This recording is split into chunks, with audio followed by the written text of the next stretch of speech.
Hello everyone. आप सभी का ज्योग्राफी विद डॉक्टर राजकुमार में स्वागत है। आज ज्योग्राफी का जो टॉपिक हम डिस्कस करने जा रहे हैं उसका टाइटल है monsoon, classical and modern concepts of its origin. चलिए मानसून के उत्पत्ति के कंसेप्ट्स के बारे में जाने उससे पहले हम जान लें कि मानसून है क्या।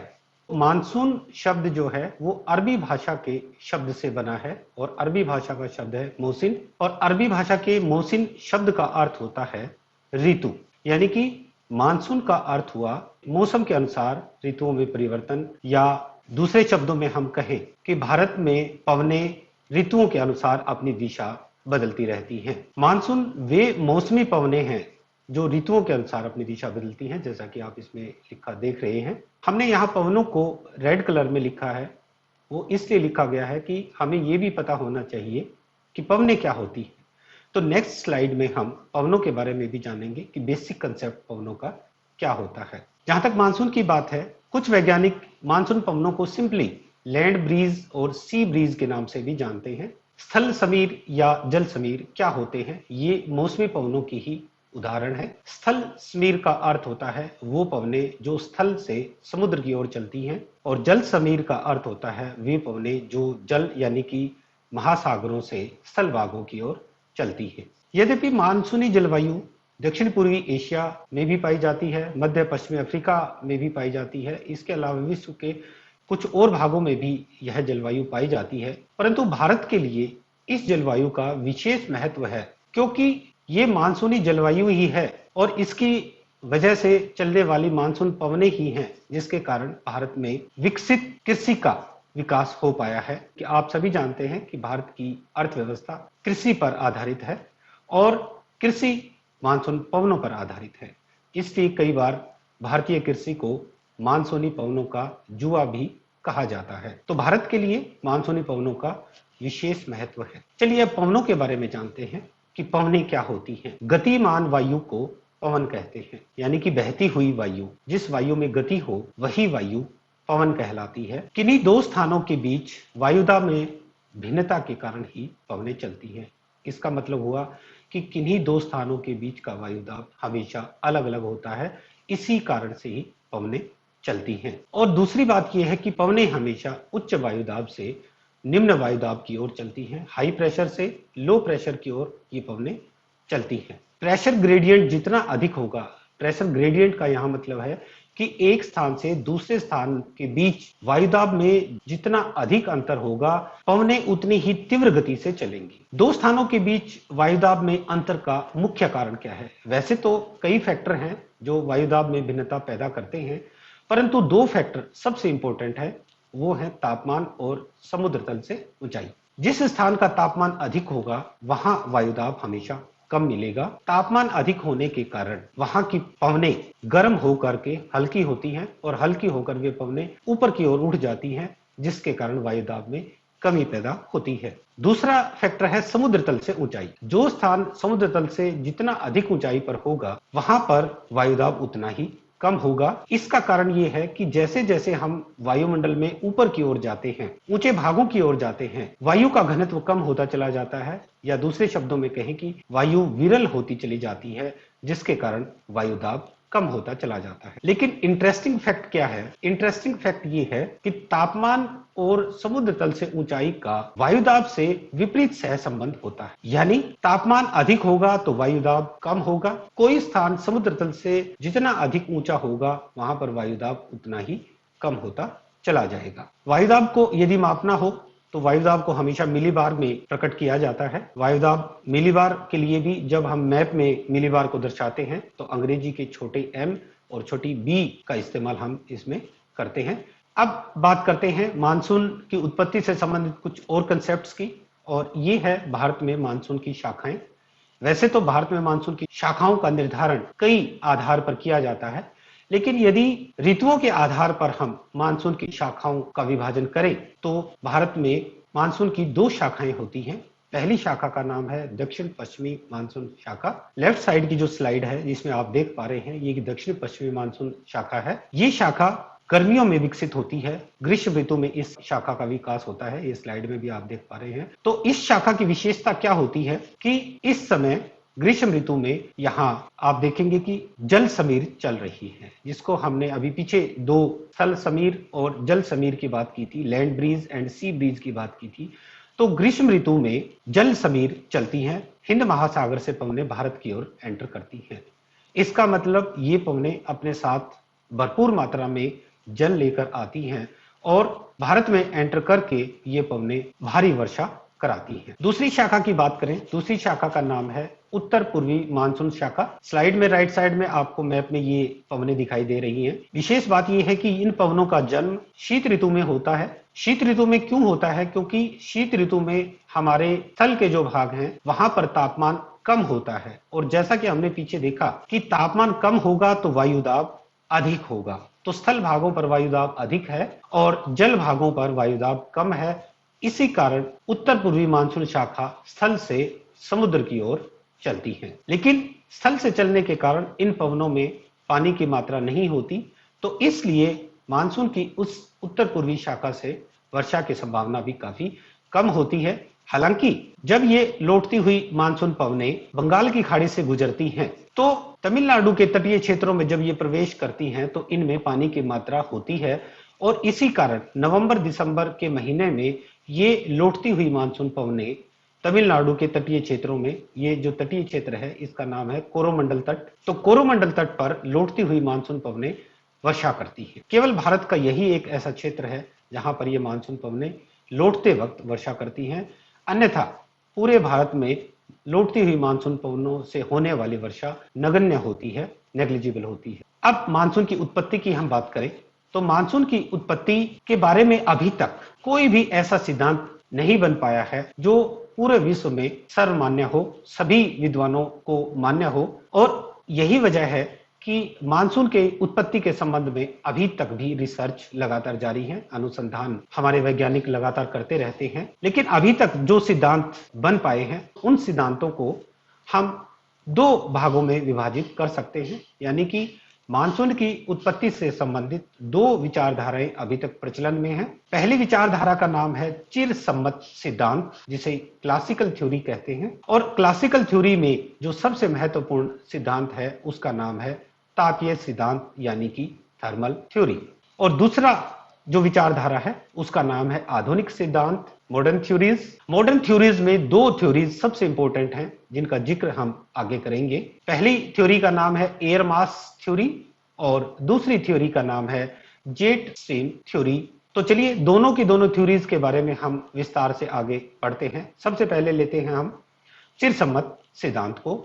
चिरसम्मत सिद्धांत में तापीय सिद्धांत यानी थर्मल थ्योरी, इस सिद्धांत का जन्म काफी प्राचीन समय में ही हो गया था। जब 15वीं, 16वीं, 17वीं शताब्दी में समुद्र में यात्री जब यात्रा करते थे तो उस समय उन्होंने कुछ ऐसी बातें नोट की थी जिसके आधार पर उन्होंने बताया था कि हिंद महासागर में महासागरीय धाराएं मौसम के अनुसार अपनी दिशा बदल लेती हैं। अल मसूदी, जो कि अरब के मशहूर विद्वान थे, उन्होंने बताया था कि ग्रीष्म ऋतु में हिंद महासागर में मानसूनी धारा जो होती है उसकी दिशा शीत ऋतु में चलने वाली मानसूनी धारा से बिल्कुल विपरीत होती है। तो हम ये कह सकते हैं कि उन्होंने तापीय सिद्धांत के बारे में बेसिक कंसेप्ट बता दिया था, परंतु इस सिद्धांत का सही मायने में जो जन्म हुआ है वो 1686 में हुआ था, और इस सिद्धांत का प्रतिपादन किया एडमंड हेली ने। एडमंड हेली ने इस सिद्धांत के बारे में विस्तार से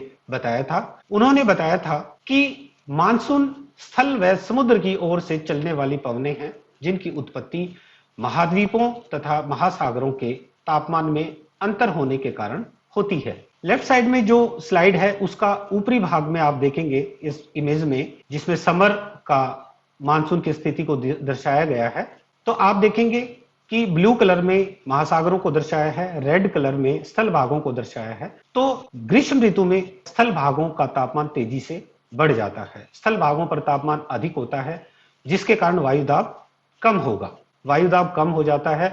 इसके विपरीत महासागरीय भागों में तापमान कम होता है, जिसके कारण वायुदाब अधिक होता है। तो ग्रीष्म ऋतु में होगा क्या, जल समीर चलेंगी, समुद्र से स्थल की ओर चलने वाली पवनों का विकास होगा, और इसी कारण भारत में ये मानसून एंटर करती हैं और वर्षा कराती हैं, क्योंकि ये महासागरीय भागों से चल करके आई थी। यदि हम शीत ऋतु की बात करें तो शीत ऋतु में स्थिति ग्रीष्म ऋतु से बिल्कुल उलट होती है। शीत ऋतु में महासागरीय भागों में तापमान अधिक होता है। तापमान अधिक होने के कारण यहाँ पर वायुदाब कम होगा, जबकि स्थल भागों में तापमान कम होता है, इस कारण यहाँ पर वायुदाब अधिक होता है।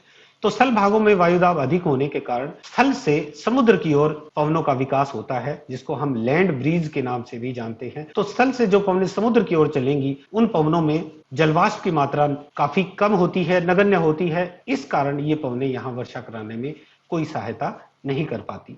तो ये था एडमंड हेली द्वारा प्रस्तुत तापीय सिद्धांत, थर्मल थ्योरी। हालांकि वर्तमान में इस सिद्धांत की मान्यता लगभग न के बराबर है, क्योंकि इस सिद्धांत में मानसून से संबंधित बहुत सी बातों का जवाब नहीं दिया गया है, जैसे कि मानसून पवनें देर से क्यों आती हैं, मानसून पवनें फेल क्यों हो जाती हैं, मानसून पवनों में क्रम भंग क्यों हो जाता है। अब आधुनिक सिद्धांतों की बात करते हैं। आधुनिक सिद्धांतों में पहला सिद्धांत है वायु राशि सिद्धांत, यानी कि air mass theory. Air mass theory के प्रतिपादन की जहां तक बात है, तो इसका प्रतिपादन फ्लोन नामक वैज्ञानिक ने 1951 में किया था। ये आधुनिक सिद्धांत इसीलिए कहा जाता है क्योंकि 20वीं शताब्दी में इस सिद्धांत का प्रतिपादन फ्लोन के द्वारा किया गया था। इस सिद्धांत को समझने के लिए हम नीचे जो इमेजेस दी हुई हैं समर और विंटर की, इन दोनों इमेजेस की सहायता भी लेंगे। सबसे पहले हम समर में क्या स्थिति होती है और किस प्रकार से मानसून पवनें भारत में एंटर करती हैं, उसको समझने की कोशिश करते हैं। कुछ टर्म्स आपको यहाँ नहीं दिखाई देंगी, उनको भी कोशिश करेंगे कि एक्सप्लेन किया जाए। ये देखिए, समर की स्थिति में ये जो रेखा आपको ब्लैक कलर में दिखाई दे रही है, ये भूमध्य रेखा है, इक्वेटर है, और इक्वेटर के उत्तर में उत्तरी गोलार्ध और इक्वेटर के दक्षिण में दक्षिणी गोलार्ध होता है। यहाँ जो पवनें लिखी हुई हैं, easterly trade winds, westerly trade winds, ये पवनें क्या हैं? इनको हम पूर्वी व्यापारिक पवनें या पश्चिमी व्यापारिक पवनें भी हिंदी में कहते हैं। ये पवनें भूमंडलीय पवनें हैं, प्लेनेटरी विंड्स इनको कहा जाता है। जिस दिशा से पवन आ रही है, उस दिशा से ही पवनों का नामकरण किया जाता है। तो ये पवनें दक्षिण पूर्व की तरफ से आ रही हैं, इसलिए इन पवनों को दक्षिणी पूर्वी व्यापारिक पवनें कहा जाता है। भूमध्य रेखा को ये पवनें जैसे ही पार करती हैं, तो देखिए कि इनकी दिशा अब बदल गई है और ये पवनें अब दक्षिण पश्चिमी पवनें बन गई हैं, क्योंकि ये दक्षिण पश्चिम से उत्तर पूर्व की ओर प्रवाहित हो रही हैं। तो पहले हम ये जान लें कि ये पवनें अपनी दिशा क्यों बदल लेती हैं। उत्तरी गोलार्ध में जैसे ही पवनें एंटर करती हैं, ये अपने दाईं ओर मुड़ जाती हैं, राइट साइड में मुड़ जाती हैं। मुड़ने का कारण होता है कोरियोलिस फोर्स। एक कोरियोलिस फोर्स यानी कि कोरियोलिस बल होता है, जो पवनों को उत्तरी गोलार्ध में अपने दाईं ओर मोड़ता है, जबकि दक्षिणी गोलार्ध में पवनों को बाईं ओर मोड़ देता है। तो इस वजह से जो पवनें भूमध्य रेखा को पार करने से पहले दक्षिणी पूर्वी व्यापारिक पवनें थी, भूमध्य रेखा को पार करते ही इन पवनों की दिशा होगी दक्षिणी पश्चिमी व्यापारिक पवनें। उत्तर की ओर से ही रेड कलर में आपको जो पवनों का प्रवाह दिखाई दे रहा है, इन पवनों को भी पूर्वी व्यापारिक पवनें कहते हैं, परंतु क्योंकि इनकी दिशा उत्तर पूर्व से है, इसलिए इनको उत्तर पूर्वी व्यापारिक पवनें कहते हैं। तो उत्तर पूर्वी व्यापारिक पवनें उत्तरी गोलार्ध में चल रही थी और दक्षिणी पश्चिमी व्यापारिक पवनें भी अब उत्तरी गोलार्ध में पहुंच चुकी हैं। इधर ध्यान से देखिए, भारत का मैप आपको दिखाई दे रहा है। तो ये दोनों की दोनों पवनों का समूह भारत के मध्य भाग में एक दूसरे से मिलता है। इन दोनों की दोनों पवनों का अभिसरण होता है, तो ये दोनों पवनें एक दूसरे से मिलती हैं। इनके मिलन स्थल को ही ITCZ कहा जाता है। ये जो ITCZ लिखा हुआ है, इसकी फुल फॉर्म होती है inter tropical convergence zone. Hindi में इसे हम अंतर उष्ण कटिबंधीय अभिसरण क्षेत्र भी कहते हैं। तो अंतर उष्ण कटिबंधीय अभिसरण क्षेत्र का मतलब क्या हुआ कि यहां पर दोनों प्रकार की व्यापारिक पवनें आपस में मिल रही हैं और मिल करते ही ये पवनें ऊपर की तरफ उठना शुरू हो जाती हैं। क्योंकि ये पवनें ऊपर की तरफ उठ जाती हैं, इस वजह से इनके मिलन स्थल पर कम वायुदाब का केंद्र पैदा हो जाता है। तो ये जो ब्लैक कलर में आपको ये रेखा दिखाई दे रही है, ये ITCZ है। और ITCZ क्या है? ITCZ एक कम वायुदाब का केंद्र होता है। और कम वायुदाब का केंद्र क्या काम करेगा? कम वायुदाब का केंद्र अब चारों तरफ से पवनों को अपनी ओर आकर्षित करेगा। समझ में ही आप देखेंगे कि यहाँ ITCZ के आगे N लगा हुआ है। NITCZ। इसका क्या मतलब हुआ? ITCZ का मतलब तो हुआ इंटर ट्रॉपिकल कन्वर्जेंस जोन, यानी कि वह क्षेत्र जहां दो विभिन्न दिशाओं से आने वाली पवनें आपस में मिल रही हैं। यदि ये पवनें उत्तरी गोलार्ध में मिल रही हैं तो इसके आगे N लगा दिया जाता है, तो इसकी फुल फॉर्म हो जाएगी northern inter tropical convergence zone, जो कि भारत में के मध्य भागों में होता है। कब? ग्रीष्म ऋतु में, समर्स में ये भारत के मध्य भागों में होता है। और यही ITCZ जो है कम वायुदाब का केंद्र भारत में हिंद महासागर से मानसून पवनों को अपनी ओर आकर्षित करता है, तो वो जल समीर चलती है, जिसके कारण ग्रीष्म ऋतु में भारत में मानसूनी वर्षा होती है। दूसरी ओर विंटर की ओर हम चलें, शीत ऋतु में स्थिति अब विपरीत हो जाती है। शीत ऋतु में आप देखिए कि जो उत्तरी गोलार्ध की पूर्वी ट्रेड विंड्स हैं, ये जिनकी दिशा जो है उत्तर पूर्वी व्यापारिक पवनें हैं, ये उत्तर पूर्वी व्यापारिक पवनें उत्तरी गोलार्ध में चल रही हैं, और दक्षिणी गोलार्ध में येलो कलर में दक्षिणी पूर्वी व्यापारिक पवनें चल रही है। दोनों की दिशा को अब आप ध्यान से देखेंगे। अब ये उत्तरी पूर्वी व्यापारिक पवनें भूमध्य रेखा को पार करके दक्षिणी गोलार्ध में प्रवेश कर जाती हैं। इसका कारण क्या है कि ये उत्तरी पूर्वी व्यापारिक पवनों ने दक्षिणी गोलार्ध में प्रवेश क्यों किया? इसका कारण ये है कि शीत ऋतु में सूर्य की किरणें मकर रेखा पर सीधी पड़ती हैं, तो मकर रेखा पर तापमान अधिक होता है और कर्क रेखा पर तापमान काफी कम होता है। तापमान कम होने के कारण यहां अधिक वायुदाब का केंद्र विकसित होता है, जिसके कारण ये पवनें भूमध्य रेखा को पार करके दक्षिणी गोलार्ध में प्रवेश कर जाती हैं। जैसे ही ये पवनें दक्षिणी गोलार्ध में प्रवेश करेंगी, जैसा कि आपको पहले बताया गया है कि पवनें उत्तरी गोलार्ध में अपने दाईं तरफ मुड़ती हैं, जबकि दक्षिणी गोलार्ध में अपने बाईं तरफ मुड़ती हैं। तो ये उत्तरी पूर्वी व्यापारिक पवनें जैसे ही भूमध्य रेखा को पार करके दक्षिण की ओर बढ़ती हैं, ये अपनी दिशा बदल लेती हैं और बाईं तरफ मुड़ जाती है। नीचे की ओर से येलो कलर में दक्षिणी पूर्वी व्यापारिक पवनें प्रवाहित हो रही हैं, और ये दोनों की दोनों पवनें दक्षिणी गोलार्ध में एक दूसरे से मिलती हैं, तो इनका मिलन स्थल दक्षिणी गोलार्ध में डेवलप होता है, यानी कि ये ITCZ शीत ऋतु में दक्षिणी गोलार्ध में डेवलप होगा। इसी कारण इस ITCZ का नाम बदलकर SITCZ हो जाता है, यानी कि southern inter tropical convergence zone. तो ये शीत ऋतु में कम वायुदाब का ये केंद्र जो है वो दक्षिणी गोलार्ध में बनता है, और दक्षिणी गोलार्ध में ही ये वर्षा कराने में सहायक होता है। जबकि शीत ऋतु में भारत में अधिक वायुदाब का केंद्र होने के कारण पवनें स्थल से समुद्र की ओर चलती हैं। इस वजह से शीत ऋतु में ये लौटती हुई मानसून पवनें कोई बारिश नहीं करती है। फ्लोन ने एक बहुत महत्वपूर्ण बात और बताई है। वो कहते हैं कि monsoon is nothing but modification of the planetary winds of the tropics. इन्होंने ये कहा कि मानसून कुछ नहीं है, ये केवल व्यापारिक पवनों के रूप में परिवर्तन है, ये जस्ट उनका रूपांतरण है। जैसे ही दक्षिणी गोलार्ध की और उत्तरी गोलार्ध की व्यापारिक पवनें आपस में मिलती हैं, मानसून पवनों का जन्म हो जाता है।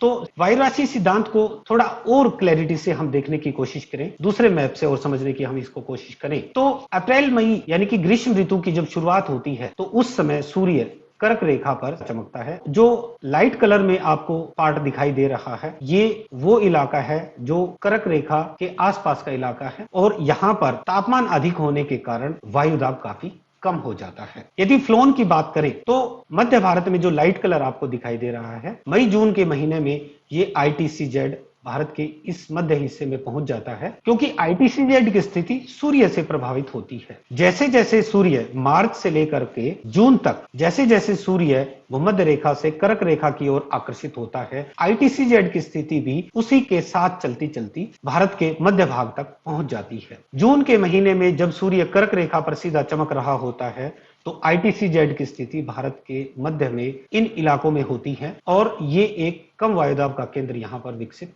हो जाता है, और यही कम वायुदाब का केंद्र मानसून पवनों को अपनी तरफ आकर्षित करता है, और ये जल समीर के रूप में भारत में प्रवेश करती है। चलिए आधुनिक सिद्धांतों में हम अब दूसरे सिद्धांत को लेते हैं। दूसरे सिद्धांत का नाम है जेट प्रवाह सिद्धांत। जेट प्रवाह सिद्धांत जो है ये मानसून की उत्पत्ति का नवीनतम सिद्धांत है, लेटेस्ट थ्योरी है।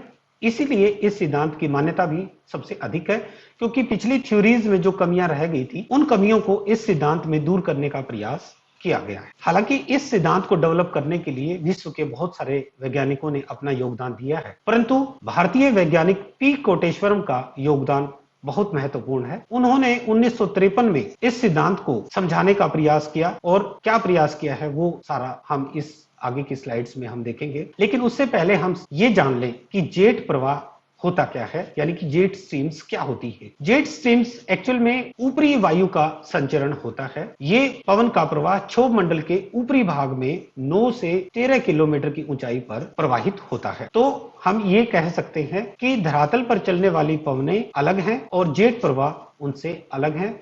धरातल पर चलने वाली पवनों का जेट प्रवाह से किसी प्रकार का कोई संबंध नहीं होता। जेट प्रवाह की दिशा निश्चित होती है, जबकि धरातल पर चलने वाली पवनों की दिशा अनिश्चित होती है। जेट प्रवाह की दो मुख्य शाखाएं हैं, पश्चिमी जेट प्रवाह यानी कि जो पश्चिम से पूर्व की तरफ प्रवाहित होता है, और पूर्वी जेट प्रवाह यानी कि जो पूर्व से पश्चिम की दिशा में प्रवाहित होता है। सबसे पहले पश्चिमी जेट प्रवाह की हम बात करते हैं कि पश्चिमी जेट प्रवाह किस प्रकार से मानसून की उत्पत्ति में अपना योगदान करता है। शीत ऋतु में पश्चिमी जेट प्रवाह का विकास होता है और जैसा कि इसके नाम से आप समझ सकते हैं कि इसकी दिशा पश्चिम से पूर्व की ओर होती है, और जहां तक इसकी लोकेशन की बात है, स्थिति की बात है, तो यह उत्तर भारत में हिमालय पर्वत के क्षेत्रों के आसपास से प्रवाहित होता है। तिब्बत के पठार के समानांतर यह प्रवाहित होता है। ये जो इलाका है ये तिब्बत के पठार का इलाका है, ये इसके समानांतर प्रवाहित होता है। ऊंचाई वही 9 से 13 किलोमीटर की होती है। जब यह भारत में एंटर करता है, ये पश्चिमी जेट प्रवाह पूरे पश्चिमी एशिया से होता हुआ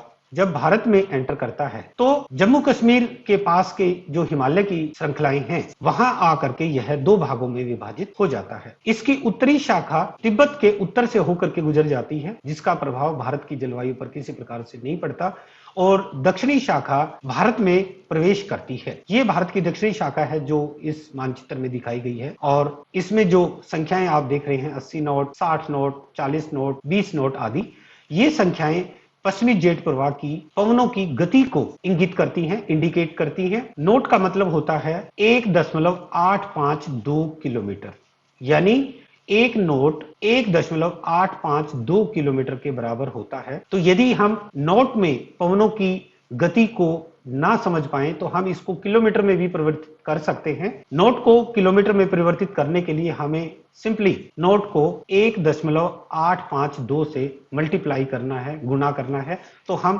किलोमीटर में इन पवनों की गति को ज्ञात कर सकते हैं। पश्चिमी जेट प्रवाह हमारी जलवायु को किस प्रकार से प्रभावित करता है कि जब ये जेट प्रवाह शीत ऋतु में भारत में प्रवेश करता है, इसकी दक्षिणी शाखा जम्मू कश्मीर, हिमाचल प्रदेश, पंजाब, हरियाणा, उत्तर प्रदेश आदि राज्यों से होते हुए आगे की तरफ बढ़ती है, तो ये दक्षिणी शाखा भारत में पश्चिमी विक्षोभ और शीतोष्ण कटिबंधीय चक्रवातों को अपने साथ लेकर के आता है। ये पश्चिमी विक्षोभ जब आते हैं तो शीतोष्ण कटिबंधीय चक्रवात यहाँ डेवलप होते हैं, और ये शीतोष्ण कटिबंधीय चक्रवात भूमध्य सागर से जल ग्रहण करके आते हैं और भारत के उत्तरी भागों में वर्षा करते हैं। और ये नवंबर से लेकर के फरवरी तक का समय होता है जब ये शीतोष्ण कटिबंधीय चक्रवात भारत के उत्तरी राज्यों में हल्की से मध्यम बारिश करते हैं, और ये बारिश उत्तरी मैदानों में बहुत महत्वपूर्ण भूमिका अदा करती है, क्योंकि ये वो समय होता है जब पंजाब, हरियाणा, उत्तर प्रदेश जैसे राज्यों में गेहूं की फसल बोई गई होती है और उस फसल को पानी की आवश्यकता होती है, और क्योंकि मानसून पवनें लौट चुकी हैं तो उस समय मानसूनी वर्षा यहाँ नहीं होती, तो इन शीतोष्ण कटिबंधीय चक्रवातों से होने वाली वर्षा से इन क्षेत्रों में गेहूं की फसल को बहुत फायदा होता है। परंतु जहां तक मानसून की उत्पत्ति की बात है, तो पश्चिमी जेट प्रवाह का मानसून की उत्पत्ति में कोई विशेष योगदान नहीं होता। मानसून की उत्पत्ति में मुख्य योगदान होता है पूर्वी जेट प्रवाह का। अब पूर्वी जेट प्रवाह ग्रीष्म ऋतु में डेवलप होता है। पूर्वी जेट प्रवाह का जो एक पॉपुलर नाम है वो है तेज, TEJ, जिसकी फुल फॉर्म होती है ट्रॉपिकल ईस्टर्ली जेट। तो तेज का विकास ग्रीष्म ऋतु में होता है। इसके विकास के कारण की बात करें तो ये जो तिब्बत का पठार आपको दिखाई दे रहा है, तिब्बत के पठार की लोकेशन ऐसी है कि इसके चारों तरफ ऊंचे ऊंचे पर्वत हैं और तिब्बत का पठार उन ऊंचे पर्वतों से घिरा हुआ होता है। ग्रीष्म ऋतु में जब सूर्य कर्क रेखा पर चमक रहा होता है तो तिब्बत का पठार भी काफी गर्म हो जाता है, और ये तिब्बत का पठार गर्म होकर के हीटर के जैसे काम करता है। यानी कि हीटर से जिस प्रकार से तापीय धाराएं ऊपर की तरफ उठती चली जाती हैं, उसी प्रकार से तिब्बत के पठार से भी गर्म हवा की धाराएं ऊपर की तरफ उठना शुरू कर देती हैं, और ये हवाएं लगातार ऊपर उठती रहती हैं और ये एक प्रतिचक्रवात का रूप धारण कर लेती हैं। हालांकि जब हवा गर्म होकर ऊपर उठती है तो कम वायुदाब का केंद्र होना चाहिए, परंतु क्योंकि उस हवा को बाहर की तरफ फैलने का स्थान नहीं मिल पाता, क्योंकि चारों तरफ से पर्वतों ने उस पठार को घेर रखा है, इसलिए तिब्बत के पठार पर एक बहुत बड़े प्रतिचक्रवात का जन्म होता है। प्रतिचक्रवात क्या होता है? प्रतिचक्रवात एक अधिक वायुदाब का केंद्र होता है जिससे हवाएं चारों तरफ बाहर की ओर फैलती हैं। जहां पर प्रतिचक्रवात होता है वहां किसी प्रकार की बारिश की संभावना भी नहीं होती और वहां एकदम शांत मौसम देखने में आता है। तो ग्रीष्म ऋतु में जब तिब्बत के पठार पर एक प्रतिचक्रवात डेवलप होता है, इस प्रतिचक्रवात में पवनें अपने दाईं तरफ मुड़ती हैं और दाईं तरफ मुड़ने के बाद वे पूर्वी जेट प्रवाह को विकसित करती हैं और ये पूर्वी जेट प्रवाह भारत के मध्य भाग से होकर के पश्चिम की ओर अपनी दिशा को निर्धारित करता है। पश्चिम की ओर यह बढ़ता है और ये पूर्वी जेट प्रवाह जब पश्चिम की ओर बढ़ता है तो अरब सागर में जैसे ही यह पहुंचता है तो ग्रीष्म ऋतु में यहां से दक्षिण पश्चिमी मानसून पवनों का जन्म हो चुका होता है और ये पूर्वी जेट प्रवाह दक्षिणी पश्चिमी मानसून पवनों को भारत में प्रवेश करवाने में बहुत महत्वपूर्ण भूमिका अदा करता है। वैज्ञानिकों का यह मानना है कि पूर्वी जेट प्रवाह जितना ज्यादा शक्तिशाली होगा, भारत में दक्षिणी पश्चिमी मानसून पवनें उतनी ही शक्ति से प्रवेश करेंगी और जितनी शक्ति से मानसून पवनें भारत में प्रवेश करेंगी, मानसूनी वर्षा उतनी ही अधिक होगी। तो ये एक महत्वपूर्ण योगदान हम देख सकते हैं कि पूर्वी जेट प्रवाह ने मानसून पवनों की उत्पत्ति में यहां पर अदा किया है। इसके अलावा पूर्वी जेट प्रवाह एक और प्रकार से भी मानसून पवनों को प्रभावित करता है। ये पूर्वी जेट प्रवाह बंगाल की खाड़ी में उष्णकटिबंध के चक्रवातों को भी भारत में प्रवेश करवाने में मदद करता है। आप सभी जानते हैं कि ग्रीष्म ऋतु में बंगाल की खाड़ी में बहुत भयानक उष्णकटिबंधीय चक्रवातों का जन्म होता है और ये उष्णकटिबंधीय चक्रवात पूर्वी तटीय राज्यों विशेषकर पश्चिम बंगाल, उड़ीसा और आंध्र प्रदेश को प्रभावित करते हैं। ये पूर्वी जेट प्रवाही है जो इन उष्णकटिबंधीय चक्रवातों की फ्रीक्वेंसी को, डायरेक्शन को और इंटेंसिटी को प्रभावित करता है। इस पूर्वी जेट प्रवाह के कारण ही उष्णकटिबंधीय चक्रवात इन तटीय क्षेत्रों में भारी तबाही लेकर के आते हैं। हालांकि इन चक्रवातों का प्रभाव तटीय क्षेत्रों में ही अधिक होता है, क्योंकि जैसे जैसे ही चक्रवात आंतरिक भाग की ओर बढ़ते हैं, इनकी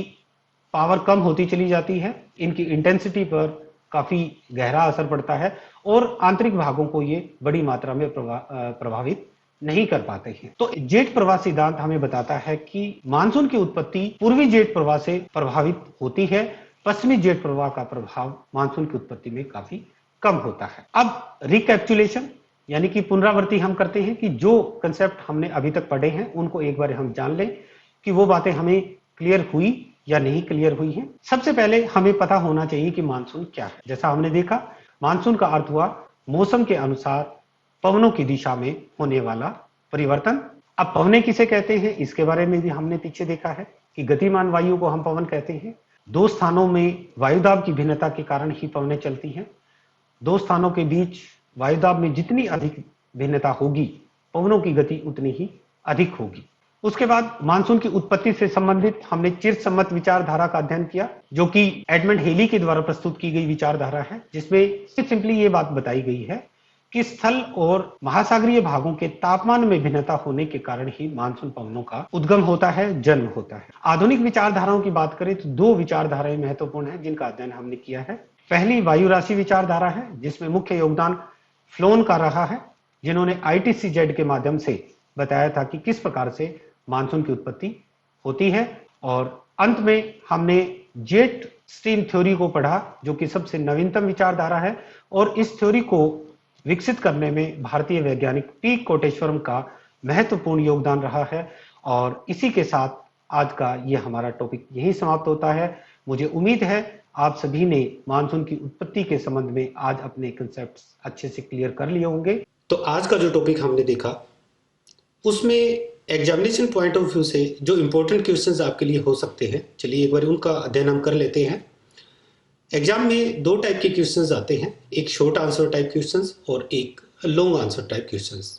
शॉर्ट आंसर टाइप क्वेश्चन जो होते हैं वो आपको 2-3 लाइंस में उनके जवाब देने होते हैं, 20 to 30 वर्ड्स। तो वो जो क्वेश्चन इसमें आपके तैयार हो सकते हैं उनको हम देखते हैं। फर्स्ट क्वेश्चन है, what do you understand from the word monsoon. यानी कि मानसून के बारे में आपसे पूछा जाएगा कि मानसून से आप क्या समझते हैं, इसका अर्थ बताइए, इसका लिटरल मीनिंग आपको बताना है। इसमें 2 से 3 लाइनों में आप इसमें बताएंगे। दूसरा क्वेश्चन जो रेज हो सकता है वो है, briefly describe the branches of monsoon on the basis of seasons. तीसरा क्वेश्चन जो रेज होता है, what is the difference between land breeze and sea breeze. स्थल समीर और जल समीर में क्या अंतर है, एक एक लाइन में आपने इनका जवाब देना है। What do you understand from ITCZ, inter tropical convergence zone से आपका क्या तात्पर्य है, इसके बारे में आपने 2 लाइनों में जवाब देना है। What are jet streams, jet streams क्या है, इनके बारे में आपने 20 से 30 शब्दों में आपने अपना जवाब देना है। अब बड़े प्रश्नों की यदि बात करें तो बड़े प्रश्नों में पहला जो बड़ा प्रश्न इसमें बनता है, describe air mass theory of origin of monsoon, justify your answer with suitable diagrams oblique maps. तो इस क्वेश्चन में आपने डिटेल में बताना है और एयर मास थ्योरी क्या है उसके बारे में बताएंगे, और साथ ही साथ एयर मास थ्योरी में जो बातें बताई गई हैं उनको आप सुटेबल डायग्राम्स या मैप्स के माध्यम से बताइए कि किस प्रकार से मॉनसून एंट्री करती है, कहाँ कहाँ से एंट्री करती है। तो ये सारी बातें आप इस बड़े प्रश्न में बताएंगे।